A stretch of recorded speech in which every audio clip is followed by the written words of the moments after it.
नमस्कार बच्चों, the Hindi academy channel पर मैं यशबाला गौड़ आप सभी का स्वागत करती हूँ। कैसे हो बच्चों? मैं उम्मीद करती हूँ आप सभी स्वस्थ होगे, खुश होगे और पढ़ रहे होगे। बच्चों, आज हम नया चैप्टर पढ़ेंगे हिमालय की बेटियाँ, जिसके लेखक हैं नागार्जुन जी। हिमालय की बेटियाँ, ये लेखक अपना अनुभव बता रहे हैं कि उन्होंने क्या महसूस किया। अभी तक मैंने उन्हें दूर से देखा था, बड़ी गंभीर, शांत, अपने आप में खोई हुई लगती थी। अब जो लेखक है नागार्जुन जी, वो नदियों के बारे में बताते हैं कि मैंने जब नदियों को देखा था तो वे गंभीर और शांत और अपने आप में खोई हुई लगती थी। वो उनका मानवीकरण कर रहे हैं, यानी मानव से उनकी तुलना कर रहे हैं। मानवीकरण अलंकार का यहाँ पर प्रयोग किया गया है। संभ्रांत महिला की भांति वे प्रतीत होती थी। संभ्रांत होती है बेटा, अधिक जो गुणवान होती है, ठीक है। कहते हैं कि गुणवान महिला की भांति वे प्रतीत होती हैं। उनके प्रति मेरे दिल में आदर और श्रद्धा के भाव थे। माँ और दादी, मौसी और मामी की गोद की तरह उनकी धारा में डुबकियाँ लगाया करता था। कहते हैं कि जो ये हैं नदियाँ हैं, जैसे गंगा, जमुना, सरस्वती हैं, इनके प्रति हमारी बहुत श्रद्धा थी, मेरी बहुत श्रद्धा थी। और जब मैं उसकी लहरों में नहाता था, डुबकियाँ लगाता था, तो मुझे ऐसा प्रतीत होता था कि मैं अपनी माँ, दादी, मौसी और मामी की गोद में खेल रहा हूँ। परंतु इस बार जब मैं हिमालय के कंधे पर चढ़ा तो वे कुछ और रूप में सामने थी। लेकिन एक ऐसा अवसर आया जब लेखक नागार्जुन जी को हिमालय पर घूमने का मौका मिला, तो उन्होंने जब हिमालय का भी मानवीकरण किया है और उन्होंने कहा है कि मैं उनके कंधे पर चढ़ा, यानी कि जब वो हिमालय पर्वत पर चढ़े तो वो उस टाइम का अनुभव बताते हैं। वे कहते हैं कि जब मैं चढ़ा तो वे कुछ रूप में सामने थी। तो उन्होंने कहा कि जब ये नदियाँ थी, क्योंकि ये हिमालय से ही निकलती है, हिमालय उत्तर में स्थित है, तो कहती हैं कि वहाँ से जब ये नदियाँ निकली तो मैंने इनका कुछ और ही रूप देखा। मैं हैरान था कि यह दुबली पतली गंगा, यही यमुना, यही सतलुज समतल मैदानों में उतरकर विशाल कैसे हो जाती हैं।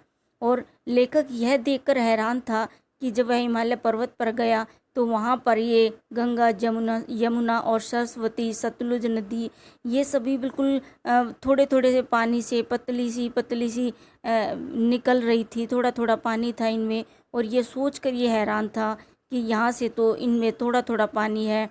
ये बिल्कुल अबोध बालक की तरह, बालिका की तरह लग रही हैं, जैसे छोटी सी बच्ची होती है जो अपने पिता के साथ खेलती है, और ये ऐसी क्रीड़ा करती हुई लग रही है। और जब ये समतल मैदानों में जाती है तो वहाँ पर इनका विशाल रूप कैसे हो जाता है, यह देखकर जो है लेखक बहुत हैरान थे। ये वे कहते हैं कि दुबली पतली गंगा, यही यमुना, यही सतलुज समतल मैदानों में उतरकर विशाल कैसे हो जाती है। उनका उछलना और कूदना, खिलखिला कर लगातार हंसते जाना। और लेखक को जब वो नदियाँ ऊंचे नीचे पहाड़ों से ऊपर नीचे आती हैं तो लेखक को लगता है कि वे नदियाँ जो हैं उछल कूद रही हो, हंस रही हो, खिलखिलाकर हंस रही हो। इनकी यह भावभंगी, इनका यह उल्लास कहाँ गायब हो जाता है। और लेखक कहता है कि जब ये बड़े बड़े मैदानों में जाती हैं, मैदानों में जाकर ये इतने बड़े बड़े विशाल रूप धारण कर लेती हैं, तब ये इनका हंसना, खिलखिला कर हंसना, क्रीड़ा करना, ये कहाँ पर ख़त्म हो जाता है। किसी लड़की को जब मैं देखता हूँ, किसी कली पर जब मेरा ध्यान अटक जाता है, तब भी इतना कौतूहल और विस्मय नहीं होता। लेखक कहता है कि जब मैं किसी लड़की को देखता हूँ और एक खिलती हुई कली को देखता हूँ, फूल की कली, फूल खिलने से पहले जो कली होती है, वो खिलने से पहले जो दिखाई देती है, कहता है कि मेरा उस पर भी इतना ध्यान नहीं अटकता और मैं इतना जिज्ञासु, कौतूहल होता है बेटा, जिज्ञासु। वो कहता है कि मैं तब भी इतना जिज्ञासु और आश्चर्यचकित नहीं होता कि मैं ये, जैसे यहाँ पर ये छोटी बच्ची, अबोध बच्ची की तरह लग रही है और वहाँ पर इतना विशाल रूप धारण कर लेती हैं, ये सब कैसे हो जाता है। जितना कि इन बेटियों को की बाल लीला देखकर, वो कहता है कि हिमालय की ये बेटियाँ, ये नदियाँ जब यहाँ पर क्रीड़ा करती हैं तो मैं इनको देखकर बहुत ही जो है आश्चर्यचकित रह गया। कहाँ ये भागी जा रही है, और ये छोटी छोटी सी नदियाँ जो है बाल अबोध एक बच्ची की तरह जोर से भागी जा रही है। वह कौन लक्ष्य है? और लेखक कहता है कि पता नहीं ऐसा कौन सा लक्ष्य है जिसको कि ये पूरा करने के लिए, पकड़ने के लिए भागी जा रही है, जिसने इन्हें बेचैन कर रखा है और उस लक्ष्य ने इनको बेचैन कर रखा है। अपने महान पिता का विराट प्रेम पाकर भी अगर इनका हृदय अतृप्त है तो वह कौन होगा जो इनकी प्यास मिटा सकेगा। और लेखक कहता है कि हिमालय इनके पिता हैं और ये एक बेटी अपने पापा का जो है प्यार, स्नेह, उनका साथ कभी छोड़कर नहीं जाना चाहती। लेकिन ये जाबोध बालिकाएं, ये नदियाँ पता नहीं कैसी हैं कि हिमालय रूपी पिता का साथ छोड़कर पता नहीं कहाँ पर जाने के लिए उत्सुक हैं। और ये जो है इनकी अभी भी जिज्ञासा, अभी भी प्यास जो है मिटी नहीं है अपने पिता के सानिध्य में रहकर, और अब ये पता नहीं कहाँ पर जाना चाहती हैं। बर्फ़ जली नंगी पहाड़ियाँ, छोटे छोटे पौधों से भरी घाटियाँ। और ये कहता है, लेखक बताता है कि बर्फ़ जली नंगी पहाड़ियाँ कि चारों तरफ जो है पहाड़ियों पर बर्फ़ लगी हुई है, छोटे छोटे पौधे हैं और चारों तरफ ही घाटियाँ हैं। और बंदुर आदित्यकाएँ, और बंदुर होता है बेटा गहरी, और आदित्यकाएँ होता है गुफाएं। और कहता है कि गहरी गुफाएं और सरबज उपत्यकाएं, सरबज होता है हरी भरी और उपत्यकाएं होती हैं घाटियाँ। और लेखक कहता है कि गहरी गहरी जो है गुफाएं हैं, हरी भरी घाटियाँ हैं चारों तरफ, और ऐसा है इनका लीला निकेतन। निकेतन होता है बेटा घर। कहता है कि ऐसा है इनका जो ये खेल खेल रही हैं ये नदियाँ, कभी नीचे पहाड़ी पर, कभी ऊपर। और ऐसा लेखक कहता है कि इनका क्रीड़ा करने का, खेल खेलने का ऐसा घर है। खेलते खेलते जब ये ज़रा दूर निकल जाती हैं तो देवदार, चीड़, सरोज, चिनार, सफ़ेदा, कैल के जंगलों में पहुंचकर शायद इन्हें बीती बातें याद करने का मौका मिल जाता होगा। और कहता है कि लेखक कहता है कि इतनी स्पीड से भाग रही है कि इनको पीछे सोचने का कि पीछे क्या क्या छूट रहा है, मौका, अवसर ही नहीं मिल रहा, मौका ही नहीं मिल रहा। तो कहता है कि इनको इन जगह पर जाकर, यानी कि जो देवदार के, चीड़ के, सफ़ेदे के, कैल के जंगलों में पहुंचकर शायद इसे कुछ रुकने का और सोचने का अवसर मिल जाता हो। आगे है बेटा, कौन जाने बूढ़ा हिमालय अपनी इन नटखट बेटियों के लिए कितना सिर धुनता होगा। कहता है सिर धुनता होता है बेटा पछताना। और कहता है कि कौन जानता है कि ये हिमालय अपनी बेटियों को अपने से दूर करके कितना पछताता होगा, कितना दुखी होता होगा, सोचता होगा। बड़ी बड़ी चोटियों से जाकर पूछिए तो उत्तर में विराट मोहन के सिवाय उनके पास और रखा ही क्या है। और कहता है कि हिमालय पर्वत की जो बड़ी बड़ी चोटियाँ हैं वे इन बेटियों के बिना जो है सुनसान सी लगती हैं, और ये हिमालय पर्वत भी अपनी बेटियों के बिना मौन सा प्रतीत होता है, यानी कि चुपचाप खड़ा रहता है। सिंधु और ब्रह्मपुत्र ये दो ऐसे नाम हैं जिनके सुनते ही रावी, सतलज, व्यास, चनाब, झेलम, काबुल यानी कुबा, कपीशा, गंगा, यमुना, सरयू, गंडक और कोशी आदि हिमालय की छोटी बड़ी सभी बेटियां आंखों के सामने नाचने लगती हैं। वो कहता है कि सिंधु और ब्रह्मपुत्र के नाम लेते ही ये सारी नदियां, हिमालय पर्वत की ये सारी बेटियों के चेहरे जो हैं सामने आ जाते हैं। वास्तव में सिंधु और ब्रह्मपुत्र स्वयं में कुछ नहीं है। कहते हैं कि इनका अपना कोई अस्तित्व नहीं है, स्वयं में ये कुछ भी नहीं है। दयालु हिमालय के पिघले हुए दिल की एक एक बूंद न जाने कब से इकट्ठा होकर इन दो महानदों के रूप में समुद्र की ओर प्रवाहित होती रहती है। कहते हैं कि हिमालय पर्वत की जो बर्फ़ है वो पिघल पिघल कर इकट्ठी होती रहती है और वो ही प्रवाहित होती रहती है। कितना सौभाग्यशाली वह समुद्र जिसे पर्वतराज हिमालय की इन दो बेटियों का हाथ पकड़ने का श्रेय मिला। और कहता है, लेखक कहता है कि कितना सौभाग्यशाली है यह समुद्र, और ये क्या है, हिमालय पर्वत से निकलकर और जाकर समुद्र में विलीन हो जाती हैं, मिल जाती हैं। तो लेखक कहता है कि वह कितना सौभाग्यशाली है वह समुद्र जिसे कि पर्वतराज हिमालय की दो बेटियों को का हाथ पकड़ने का श्रेय मिला है। यानी कि वो समुद्र बहुत ही भाग्यशाली है जिनको पर्वतराज हिमालय की बेटियों का साथ मिला है। जिन्होंने मैदानों में ही इन नदियों को देखा होगा, उनके ख्याल में शायद ही यह बात आ सके कि बूढ़े हिमालय की गोद में बच्चियां बनकर ये कैसे खेला करती हैं।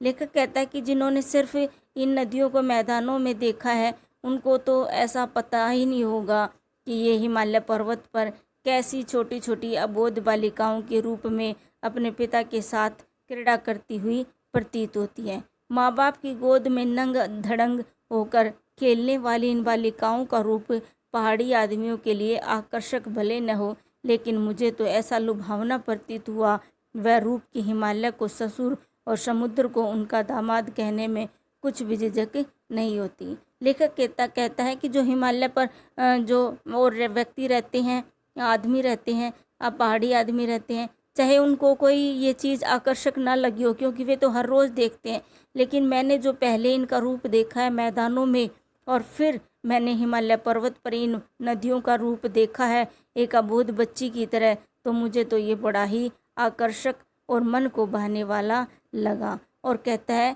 कि ये हिमालय की बेटियां हिमालय से निकलकर और समुद्र में विलीन हो जाती हैं, मिल जाती हैं, तो हिमालय पर्वत को ससुर और समुद्र को दामाद कहने में भी ये बातें कोई झिझक की बात नहीं है। कालिदास के विरही यक्ष ने अपने मेघदूत से कहा, वेत्रवती व्या बेतवा, नदी को प्रेम का प्रतिदान देते जाना, तुम्हारी यह प्रियसी तुम्हें पाकर अवश्य ही प्रसन्न होगी। और लेखक कहता है कि कालिदास जी भी इनके बारे में, नदियों के बारे में, इनके प्रेम, इनकी क्रीड़ा के बारे में जानते थे, वे भी इनसे प्रेम करते थे, तभी तो उन्होंने मेघदूत में नदियों के बारे में विस्तार से लिखा और एक प्रेयसी के रूप में इसका वर्णन किया। यह बात इन चंचल नदियों को देखकर मुझे अचानक याद आ गई और सोचा कि शायद उस महाकवि को भी नदियों का सचेतन रूपक पसंद था। और कहता है कि जब मैंने इन नदियों को क्रीड़ा करते हुए, खेलते हुए देखा, तो मुझे प्रतीत हुआ कि उस महाकवि ने भी इन नदियों का सचेतन होता है बेटा जीवित रूप, कि इन नदियों का जीवित रूप जो है पसंद आया होगा।